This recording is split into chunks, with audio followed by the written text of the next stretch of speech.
Okay, picture this. First, imagine the quiet, focused vibe of a yoga studio.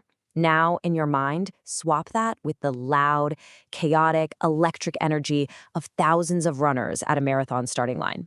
They feel like completely different worlds, don't they?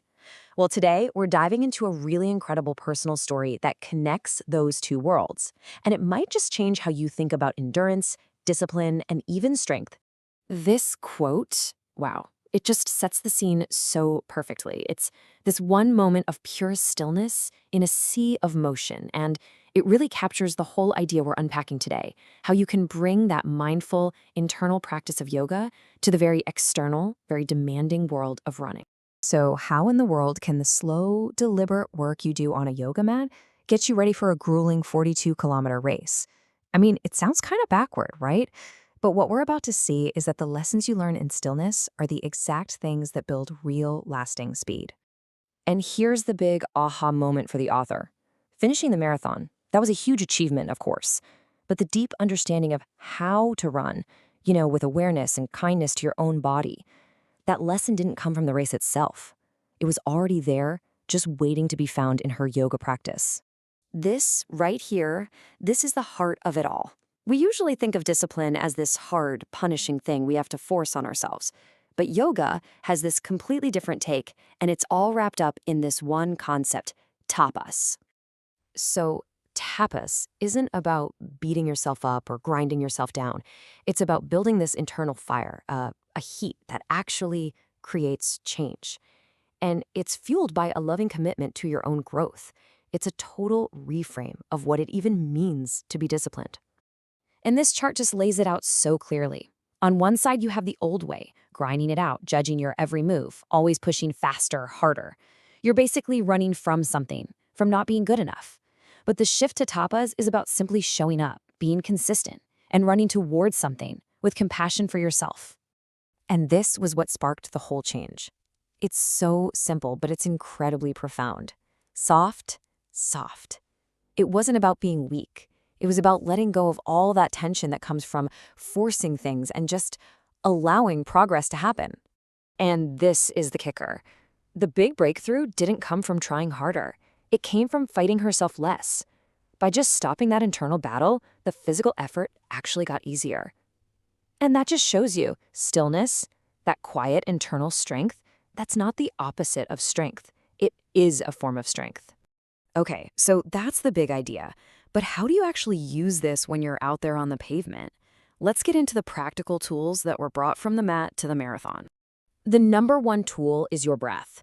In yoga, the practice of pranayama or breath work is seen as the bridge that connects your body to your mind. And think about it.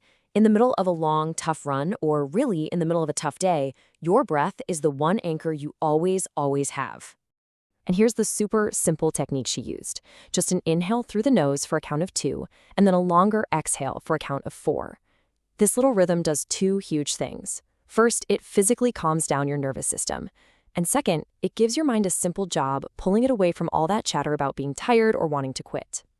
I mean, we've all heard this a million times, right? It's like the official motto of the fitness world. This idea that you have to suffer, you have to push through pain to get anywhere. But what if there's a better way? Well, yoga offers this powerful alternative, ahimsa. It's a core idea in yoga that's usually translated as non-harming, and it's the perfect antidote to that whole no pain, no gain mindset. So what does non-harming actually look like for a runner? It's not about being lazy. It's about being smart. It means you actually listen when your knee starts to hurt. You take a rest day when you need one. You treat your body like a partner in this whole thing, not a machine you can just run into the ground. And sometimes the strongest thing you can do is just say no. This is such a huge mental shift. Instead of seeing an injury as a failure or some kind of punishment for not being strong enough, you can see it as communication. It's your body sending you a really important message. And your job is to learn how to listen. And all of this leads to a much deeper idea of what the goal even is. I mean, sure, there's a physical finish line in a race. But the real transformation, the true finish line, is the one you cross inside yourself. Anyone who's ever done any kind of endurance sport knows this is true. You can train your body to do amazing things, but it's your mind you really have to conquer. That's the real race, the one against your own doubt and fear. And yoga? It's pretty much the ultimate training for that mental marathon.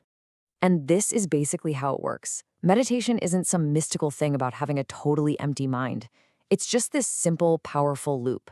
You pay attention, you notice when your mind starts spiraling into doubt or fear, and then, without judging yourself, you just gently bring it back to right now, to your breath, to your feet on the ground. You just repeat that over and over. That's the exact skill you need at kilometer 35. And suddenly, success has a whole new definition. It stops being about your time on the clock. A great run becomes a run where you were fully there for it, totally present and aware in each moment of the experience. So as we start to bring this all together, think about this beautiful idea. Running. That's the action, the movement. It's the physical poetry. And yoga. Yoga is what gives it life. It's the awareness, the breath, the soul that takes a physical act and turns it into a moving meditation. It's the breath that makes the poetry sing.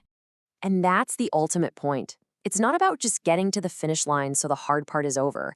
The training, the setbacks, the little moments of flow, that is the whole point. The journey itself is where all the good stuff happens. So we'll leave you with this to think about.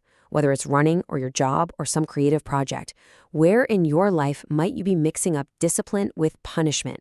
Where could you bring in this idea of tapas and turn a hard effort into a true act of self-love?